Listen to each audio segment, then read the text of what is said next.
Halo, namaku El, usia 25 tahun Aku Ken, 22 tahun.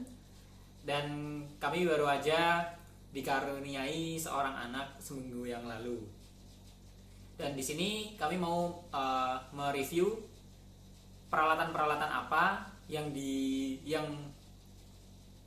sangat membantu buat orang tua itu mengurus anaknya mereka. Soalnya kebanyakan orang tua itu, terutama yang baru punya anak pertama, itu tuh mereka tuh clueless. Jadi masih banyak nggak taunya gitu. Yeah. Dan ini ada beberapa peralatan yang bisa membantu untuk merawat bayi mereka yang baru lahir itu. Ya, yang pertama adalah Ini apa namanya? apa namanya? Ini adalah kokona. Kukuna. Apa itu kokona? Kukuna. Kukuna kan dari kata kukun. Kukun itu kepompong. Ya, jadi ini adalah kepompong buat bayi. Buat apa? Jadi gunanya ini adalah kalau misalnya bayi kamu itu tidur, tapi jadi kalau misalnya masih kecil banget, itu kalau misalnya belum bisa tidur dipisah, jadi bayi itu kan tidurnya tuh di sampingnya orang tuanya ya. Jadi dia tuh tidur di samping orang tuanya, tapi gimana caranya biar bayi itu nggak bahaya. Jadi kalau misalnya kan orang tua terutama aku misalnya itu sering kalau tidur itu tangannya kemana-mana, Ya, kamu kayak gitu. terus guling kemana-mana. Ya, bahaya banget. Nah ini kayak tempat bayinya itu. Jadi biar kalau misalnya nyenggol itu nggak langsung nyenggol bayinya, Ini kayak gini. tapi bisa nyenggol kayak kasur kecil gitu sih ya. Ini mungkin kelihatan kayak datar tuh, kayak kalau ditaruh bayi kan kayak bisa masuk gitu. Jadi kayak bayinya itu langsung puk gitu, langsung bentuk kainnya itu langsung kayak ngebentuk badan bayinya gitu, kayak nahan gitu. Jadi kayak nggak jeblos gitu loh, tapi nahan berat bayinya. Jadi apa sih bedanya kalau misalnya bayi di sini sama langsung di kasur? Tadi satu dari aspek keselamatan ya. Jadi bayi nggak kena gerakan yang membahayakan dari orang tuanya. Terus yang kedua, bayi itu nggak guling. Ya bener. Jadi Ini kalau ada sabuknya nih ya. ya, jadi bayi setelah ditaruh sini dia bisa dikasih sabuk. Jadi biar nggak guling ke kanan atau ke kiri. Soalnya ada apa ya? Ada satu masalah bayi baru lahir itu bisa tiba-tiba meninggal itu kalau misalnya dia tengkurap gitu kan. Oh iya, kayak suffocated gitu kan, Iya. kena kain atau kena apa guling gitu. Ya kena guling atau kena apa itu bahayanya bisa kayak gitu. Nah kalau kayak gitu berarti dia bisa dijaga buat tetap ke atas Ntar gitu. kita kasih fotonya contoh anak kita di sini. Ya. Di atas Kukuna itu dia nyenyak banget, kayak kalau di kasur itu kan bisa gerak-gerak ya tangannya atau kakinya gitu. Kalau ini udah kayak udah nggak gerak-gerak lagi, langsung nyenyak semalaman. Ini bisa dipakai dari baru lahir sampai nanti umurnya 3 bulan. 3 bulan. Nah kemarin itu pas baru lahir, pas malam pertama kita bawa pulang, itu ada pengalaman itu. Ya. Jadi gimana? Kita tuh semalaman udah nyoba. Jadi kayak kalau bayi di bedong tuh bisa tenang ya, di bedong terus digendong terus bisa tidur gitu. Tapi setelah ditaruh di kasur kan udah berhenti ya kayak goyangan-goyangannya gitu. Jadi setelah ditaruh di kasur kan badannya diem aja. Itu selalu nangis tuh, selalu rewel kalau ditaruh. Jadi waktu itu bayi kita itu kalau misalnya diangkat itu dia diem. Ya. Tapi kalau misalnya ditaruh nangis. Ya. Nah diangkat lagi diem lagi. Nah masalahnya itu udah malam, jam 10 malam. Ya. Itu kita nggak tahu ini, aduh ini gimana gitu, udah ngantuk banget, udah capek banget, gimana caranya kok nggak diem gitu. Nah akhirnya waktu itu kita taruh di sini gitu. Dan pas ditaruh sini dia bisa tidur Ya. gitu, tidurnya lumayan nyenyak dan ya akhirnya kita bisa ikutan Tadinya kita istirahat. kayak nggak percaya kan sama ini, kayak apa sih ini paling cuma buat apa dia naruh dia sementara gitu loh, nggak buat tidur terus. Tapi kayak coba yuk pakai itu gitu. Terus ya udah kita coba di situ kayak loh, kok bisa diem gitu. Ya. Langsung diem. Dan akhirnya sejak itu ya ini kita pakai terus ya setiap malam ya. Ya akhirnya dia di sini Akhirnya kita pakai terus gitu. tiap Jadi malam kayak, gitu. ini tempat hidup permanennya dia. Ya. Katanya sih ini tuh desainnya itu seolah-olah bayinya itu merasakan ketika dulu itu masih dalam kandungan. Nah, yang kedua itu tools yang sangat membantu kita adalah bedong instan. Ya, benar. Ya, kenapa? Nah, biasanya kan bedong itu bedong yang persegi ya, coba kasih itu. Coba kasih tunjuk. Itu yang biru tuh. Ya. Nah, biasanya tuh kayak gini nih bentuknya. Persegi kotak gitu. Terus bahannya bahan-bahan halus gitu kan. Nah, di internet itu ada banyak lah tutorial gimana caranya Bedong. menggunakan membedong bayi menggunakan bedong yang seperti ini gitu. Ya kan biasanya kan kayak harus dilipat dari kiri ke kanan, habis itu dari bawah ke atas, dari kanan kayak dibalik-balik gitu lah, kayak agak susah gitu kan. Nah, tapi membedong bayi itu membutuhkan skill. Susah banget. Karena bayi tangannya bukan boneka kan, kayak kalau coba gitu boneka kan gampang ya. Yeah. Kayak gampang. Tapi kalau bayi manusia beneran tuh kayak wah, kayak tangan itu selalu naik-naik, kakinya gerak-gerak terus gitu. Nah, biasanya itu orang tua itu bakal bisa membedong tuh di hari kedua atau ke hari ketiga. Di hari pertama itu nggak bisa. Banget. Padahal Nggak bisa. kita kan sama bayi kan langsung dari hari pertama ya, dan kita tuh nggak punya kesempatan untuk nyobain. Ayo, aku mau nyobain dulu sebelum ke anakku mau bedong bayi lain dulu kan nggak bentar, bisa. tapi kenapa sih kok bayi harus dibedong? Kenapa bayi harus dibedong? Jadi kenapa ya? Karena dingin kali ya. Kalau menurutku sih kayak dia tuh tangannya kan sering kaget tuh loh. Kaget gimana? Jadi kayak sering gini, dia tuh sering gini sendiri. Kalau bisa ditaruh ya. Kalau misalnya dia taruh nih tidur gitu, Nah, terus. saya gini, wah gitu. Oh. Nah itu dia kayak nggak tahu dari sensor dari otaknya tuh kayak lagi nyoba-nyoba gitu loh. Dan Kayak itu, refleks sebetulnya refleks refleks. bukan refleks gitu. Tapi itu ngebangunin dia, jadi akhirnya bikin dia kayak selalu gerak-gerak gitu loh, kayak ngerasain badannya gitu. Nah, itu bikin dia nggak nyenyak tidurnya. Jadi kalau tangannya dibedong, tangannya begini kayak gini, gini, itu dia jadi kayak ngerasa apa dipeluk, terus kayak yang pertama dipeluk, yang kedua hangat, terus menghindari gerakan-gerakan refleks itu gitu. Jadi dia lebih nyenyak biasanya, nggak rewel. Tuh. Dan bayi itu dibedong itu dari hari keberapa? Dari lahir sampai 40 hari aja. Sampai sekitar 40 hari. 1 bulan lebih. Ya, jadi waktu itu pas di rumah sakit itu sempat itu setelah disusui, terus pas mau tidur itu bedongnya itu agak longgar. Ya. Nah, pas bedongnya longgar itu dia nangis terus gitu. Bedongnya longgar tuh tangannya keluar gitu loh. Tangannya bisa keluar dari bedong gitu. Dari bedong tangannya keluar. Dan masalahnya kita nggak tahu gimana caranya membedong bayi saat itu. Itu hari pertama. Lalu kasihan. Kita nggak punya kesempatan buat latihan dulu ke bayi lain gitu. Belum diajarin. Dan nggak ada yang ngajarin. Sama susternya. Nah, untungnya waktu itu Ken itu bawa bedong instan di tasnya itu. gitu. Habis itu langsung dipakein bedong instannya dan langsung bayinya langsung bisa Coba. tenang dan Ini bedong instan, coba aku kasih gambar di sini ya. Nanti iya. diedit. Dan akhirnya bayinya bisa tenang dan akhirnya kita bisa ikutan tidur juga. Jadi bedong instan tuh kayak bentuknya kayak gini kan. Nah itu tuh ada kayak zippernya, jadi dimasukin aja badannya, kaki sama tangannya dimasukin, terus lu udah di zippernya diangkat aja gitu. Dan itu udah kayak semua badannya masuk, udah nggak bisa gerak-gerak, nggak bisa keluar-keluar, udah semalam nyenyak dia pakai itu. Oh iya. Tapi kita juga sempat beli bedong instan tapi yang juga dia nggak nyaman juga ya. Iya. Jadi ini contohnya yang gampang banget buat dipakai gitu. Ya nanti aku kasih linknya buat di mana belinya. Nah juga ada kayak bedong instan tapi yang nggak pakai zipper, jadi tetap pakai itu loh, velcro yang cekrekan, tahu kan? Ya, pakai raketan. Ya raketan. Ya. Itu tuh kadang agak susah juga yang kayak raketan tapi tetap kayak gini bentuknya. Jadi kayak gini tapi Ya, sebetulnya masalahnya apa? Masalahnya bukannya di kakinya agak longgar gitu. Jadi dia kakinya tuh nggak ini. Jadi kayak tujuan pertama kan tadi apa sih tujuannya? Biar tangannya nggak kemana-mana. Biar tangannya nggak kemana-mana, biar angkat dari itu. Nah itu tujuan yang biar tangannya nggak kemana-mana itu ya kakinya sih. Yang kakinya itu nggak. Kakinya juga nggak gerak-gerak. Iya, dan itu tujuan yang biar kakinya nggak kemana-mana, gara-gara gerak refleksnya itu nggak tercapai. Jadi walaupun kita beli bedong itu tapi nggak bisa dipakai karena ternyata kakinya itu longgar. Iya. Soalnya kan kalau misalnya di dalam perut kan dia nendang-nendang itu space-nya sedikit gitu loh. Nah kalau jadi tidur space-nya banyak tuh jadi kayak loh. Jadi kayak ngerasa nggak nyenyak gitu loh kakinya. Dia jadi tidur nggak nyenyak gitu. Jadi dia harus kayak rapet gitu. Iya. Terus walaupun kita udah tahu caranya ngebedong, tekniknya ngebedong, lama-kelamaan itu bayi itu tenaganya tuh lebih ini lagi. Jadi makin kuat setiap hari. Semakin kuat. Jadi walaupun kemarin itu udah bisa ngebedongnya, dia tuh bisa lepas sendiri gitu. Iya. Gitu. Aku kemarin tuh udah pernah kan ngebedong dia, rapi banget. Udah rapi, udah erat gitu kan. Tiba-tiba dia begini, ditaruh. Wah, terus dia kayak wah. Ya, tangannya keluar. Akhirnya nangis lagi. Wah, ini padahal udah erat loh, udah bener gitu. Iya, Iya. Bingung gak akhirnya. Terus akhirnya kita memutuskan untuk beli Udahlah, bidong lagi, gitu. gitu. nambah lagi bidongnya. Pernah aku tuh beli cuma satu kan buat nyoba, ternyata itu berguna banget gitu. Iya.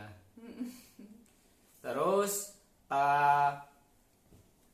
gadget atau peralatan yang ketiga adalah ini. Apa ini? Ntar gak kelihatan.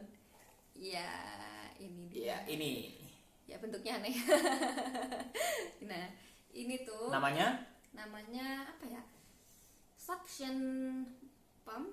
suction pump. Iya kayaknya. Gunanya Jadi kan biasanya ini tuh kalau mompa itu kan biasanya ada yang pakai tangan. mompa apa? Mompa ASI. Mompa ASI. Iya. Mompa ASI, buat mompa ASI itu kan biasanya pakai tangan. Ada yang pakai tangan yang dipompa manual, ada yang pakai elektrik. Jadi kayak langsung disedot gitu kan. Pakai mesin gitu kan, pakai mesin langsung ya. buka.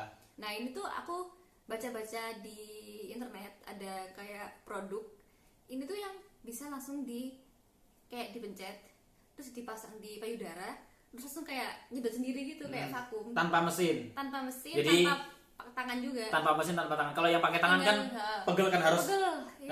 harus tangannya harus gini-gini Apalagi terus kalau lagi pompa. butuh banyak gitu kan. Iya.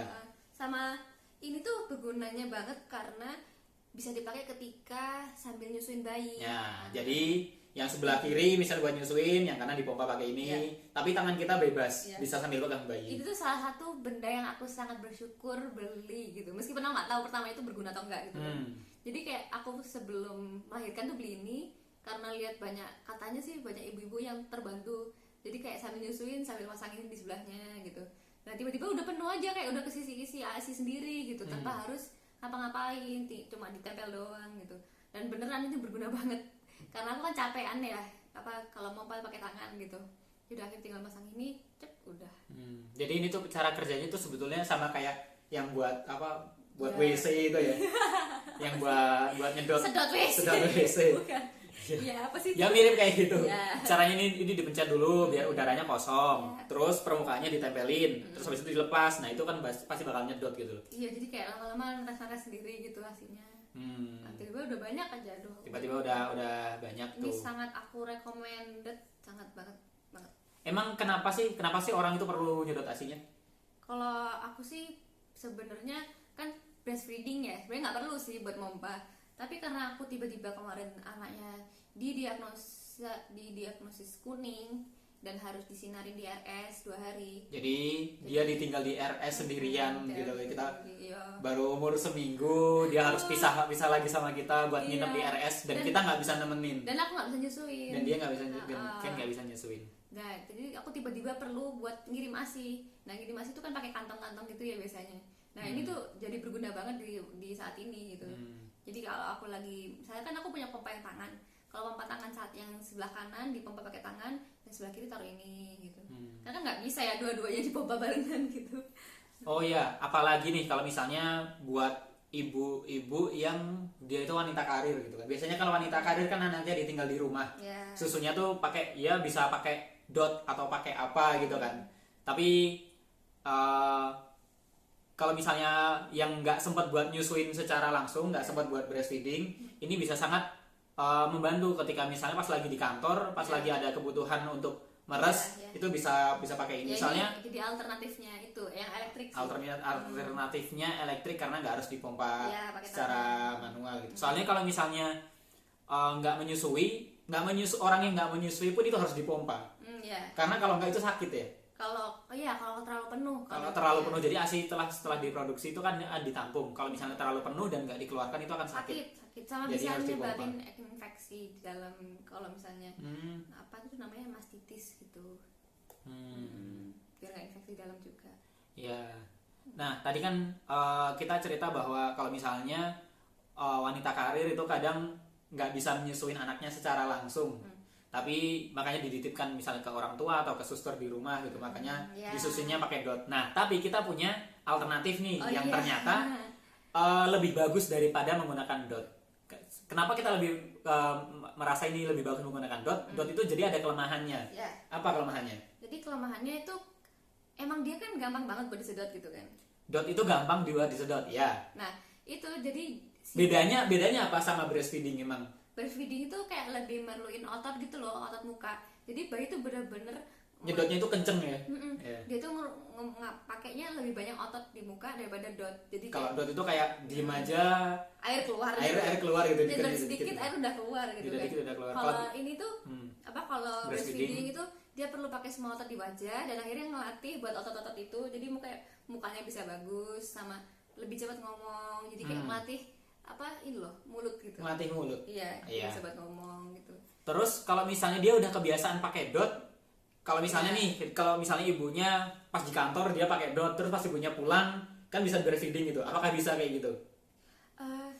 Ada banyak kasus sih yang namanya tuh bingung puting. Bingung puting. Itu maksudnya kayak dia kebiasaan pakai Dot alternatif yang yang gampang. lain, yang lebih gampang daripada payudara, yang akhirnya dia lebih suka ke Dotnya. alternatifnya itu. Iya. Gitu. Jadi waktu ibunya mencoba nyusui langsung dia kayak bingung, ini apa kok susah, lebih susah Iya, disedot. kok itu akhirnya bayinya tuh nggak Nggak mau. tahu caranya menyusui gitu. Iya betul. Nggak tahu caranya menyusui. Jadi kayak ya kita sih nggak rekomen pakai dot Nah, kalau bisa. Alternatifnya apa kalau misalnya nggak bisa pakai dot?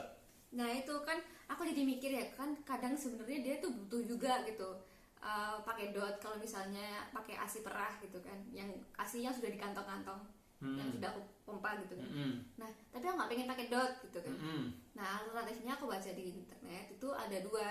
Yang pertama cangkir Gelas, bayi, ya gelas. gelas bayi yang bentuknya kayak gelas shot gitu.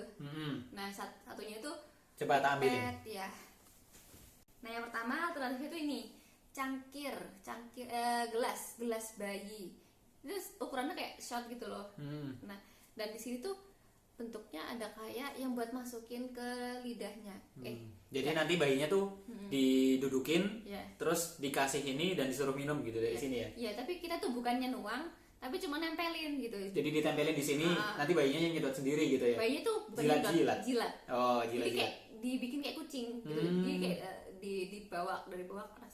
Jadi kayak dia kayak gini nah gitu. Tapi masalahnya waktu itu kita coba pakai ini, ternyata anak kita sangat messy. sangat berantakan. Iya, dan jadi kayak tumpah-tumpah semua. Karena dia belum tahu kan apa ini asin banget gitu. Iya, biasanya kan dia breastfeeding gitu ya, Iya. pakai payudara gitu. Tapi ketika dikasih ini dia asing gitu. Apa ini? Aku nggak pernah dikasih Terus ini dia gitu. kan banyak geraknya. Iya. Sering tumpah gitu. Jadi Dia kayak, usil gitu nggak bisa. Jadi kayak dia gitu. Jadi baru dikasih segini, dia tadi dia gini, wah. Kayak pengen cepet-cepet minum Kayak susu pengen kan. cepet-cepet kan dia terlalu haus gitu. Iya, jadi kalau pakai ini kalau bayinya nggak sabar susah banget. Nah, makanya waktu itu kita pergi ke toko bayi lagi Buat nyari alternatif lain buat lagi. cari alternatifnya, yaitu Pipet. pipet. Ya, pipet ini bukan sembarang pipet ya. Pipetnya tuh khusus bayi. Sama ujungnya didesain jadi kayak mirip puting. Jadi kalau misal pipet biasa pipet kimia itu kan kalau kayak di gelas kimia Tetes-tetes terus itu yang kan. buat ditetes-tetes itu. Tapi ini ada yang khusus buat menyusui. Iya, sebenarnya itu dijual untuk ngasih obat ke bayi. Jadi kayak itu buat ngasih obat gitu. Tapi juga bisa ternyata dibuat buat menyusui gitu. Karena pipet ini tuh bisa disedot. Jadi kan bentuknya tuh kayak suntik. Tapi ujungnya halus. ini pipetnya juga khusus sebetulnya ya. Walaupun pipetnya sama-sama untuk pipet untuk bayi, tapi pas di rumah sakit itu anak kita pas dikasih pipet dari rumah sakitnya dia nggak bisa. Iya, itu kan. Karena pipetnya nggak bisa disedot. Iya. Jadi walaupun pipet bayi, pipet yang itu nggak bisa disedot. Iya. Jadi harus disuntikan. Nah sementara kan disuntikan berarti kan netes-netes kan, sama aja tumpah-tumpah gitu, tumpah-tumpah kemana-mana gitu. Iya. Tapi kalau pipet yang pas kita beli ini, itu dikasih ke mulutnya dia bisa nyedot. Dia bisa nyedot sendiri gitu. Jadi kayak suntikan gitu kan.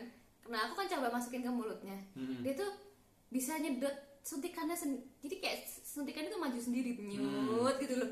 Lo kok bisa nyedot sendiri gitu, aku kaget. Iya. Nah bedanya sama dot, kalau dot kan nggak ada klep penahannya, jadi kan disedot gampang. Kalau ini ada yang nahan, jadi dia tuh nyedot pun harus pakai tenaga gitu biar sininya terlatih gitu ya. Jadi kayak sama aja kayak menyusui langsung. Lebih mirip dengan menyusui langsung gitu. Tapi nggak lebih mudah gitu daripada payudara gitu. Jadi dia bakal nanti kalau udah balik ke kita bayinya bakal lebih gampang baliknya. Lebih gampang baliknya daripada kalau misalnya pakai dot gitu ya. Gitu.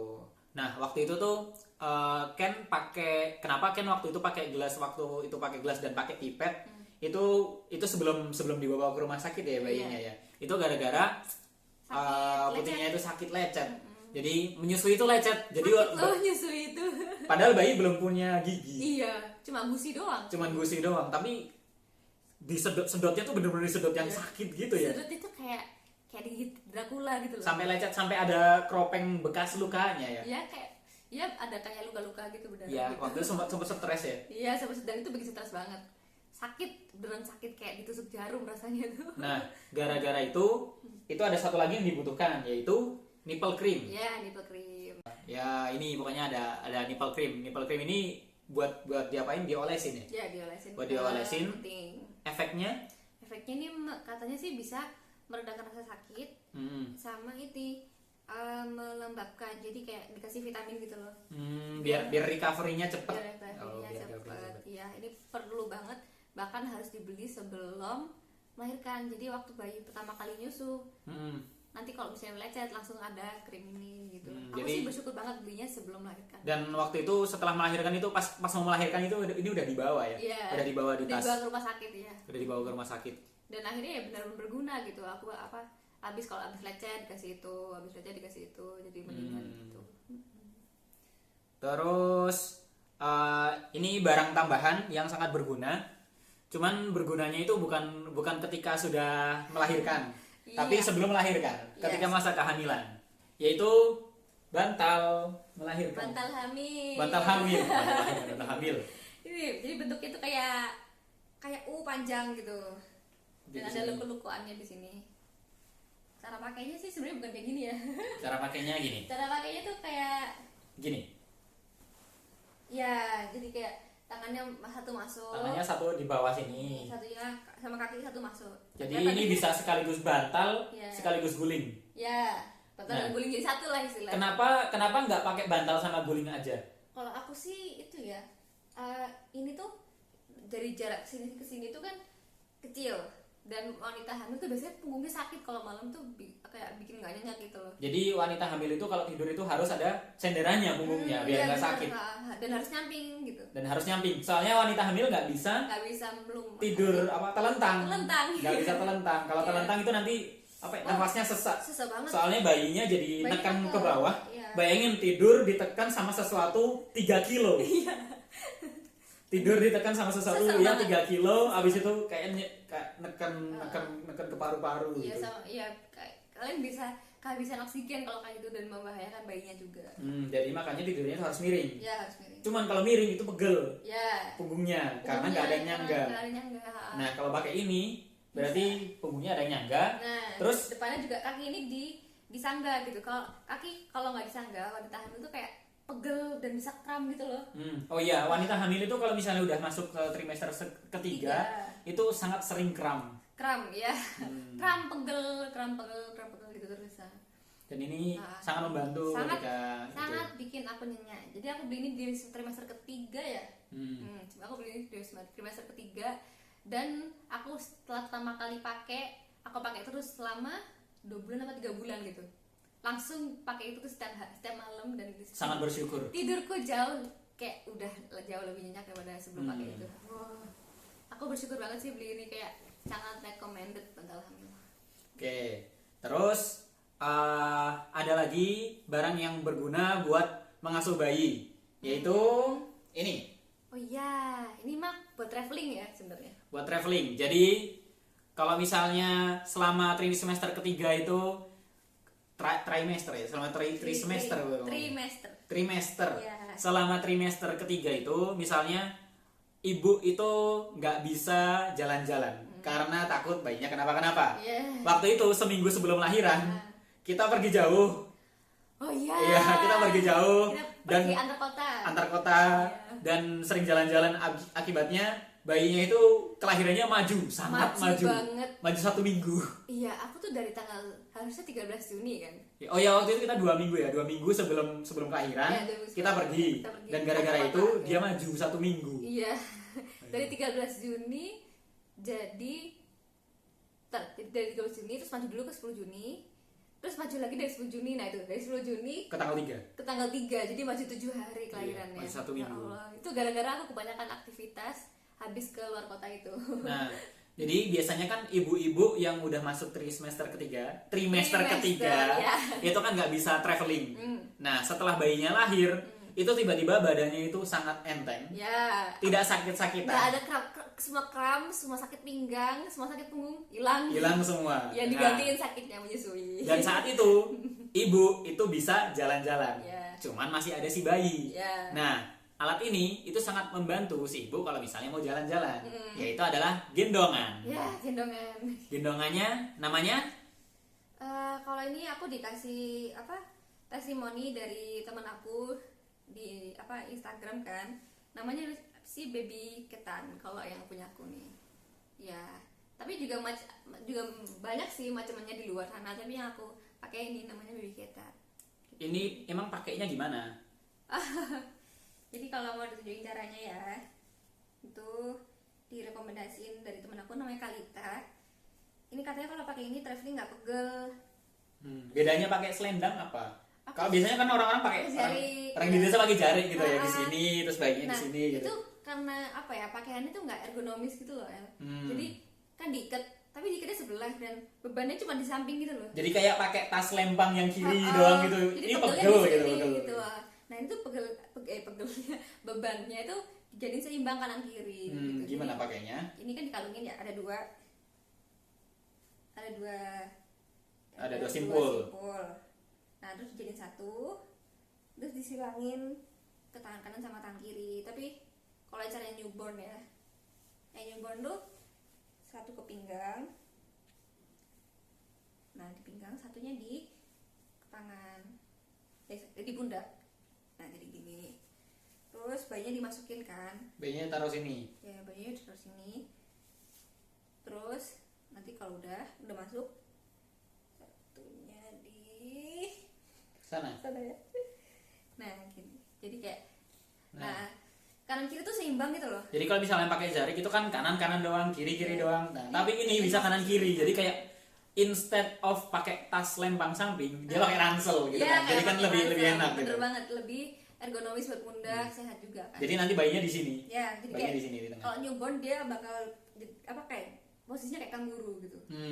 Ngadep samping. Ngadep samping gitu. ke kita, badannya ke kita. Badannya ngadep kita, kepalanya Kepalanya Ya. samping. Ini tuh aman dipakai dari waktu newborn gitu.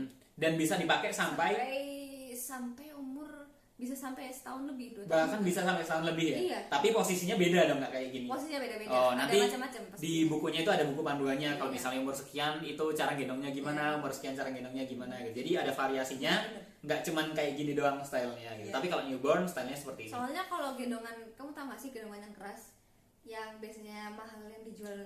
Ya tahu yang kayak tas, Iya. tapi tasnya madep ke depan. Ya kayak itu nggak bisa dipakai dari newborn. Oh. Nah kalau ini tuh bisa dari newborn sampai dia gede, sampai setahun lebih. Kalau misalnya pakai itu soalnya harus nunggu dia bisa duduk. Nah, bisa duduk, didudukin di newborn sini. belum bisa kan. Newborn Jadi belum bisa aku duduk. prefer ini gitu. Jadi ini tuh kayak dari newborn, udah bisa dipakai keluar. Jadi kayak nggak perlu dibawa dengan bedongan itu kan, itu pegel banget sih. Kemarin kan aku nyoba ya, nggak pakai ini karena ntar lah gitu. Yaudah di mobil tuh gini, terus ini pegel banget gitu kan tangan. Kalau misalnya digendong biasa gitu di mobil gitu ya. Iya. Kalau Dan bahaya juga sih kalau mau jatuh gimana gitu. Kalau misalnya ternyata kita kaget atau apa, Iya. tangan kita pegel nggak kuat, pas lagi posisi belum punya car seat. Nah, gitu. ya lagi kan dia juga belum bisa duduk. Iya, di belum karset bisa gitu. duduk juga sih. Ya, kalau misalnya dia pas lagi dipegang kayak gini, terus ada polisi tidur gitu, Nah, dia ya itu. gini Iya. terus tidur gitu kan. Nah, aku pakai ini waktu itu kan nganterin anakku kontrol kedokteran. Ah. Nah, dia tuh di mobil pakai ini tuh meskipun jalan itu tuh dia tidur nyenyak banget, terus aku kok nggak bangun ya. Walaupun jalannya goncang-goncang, malah dia kayak nggak kayak gini nih bobok. Iya kayak wah tambah nyenyak gitu. Gitu.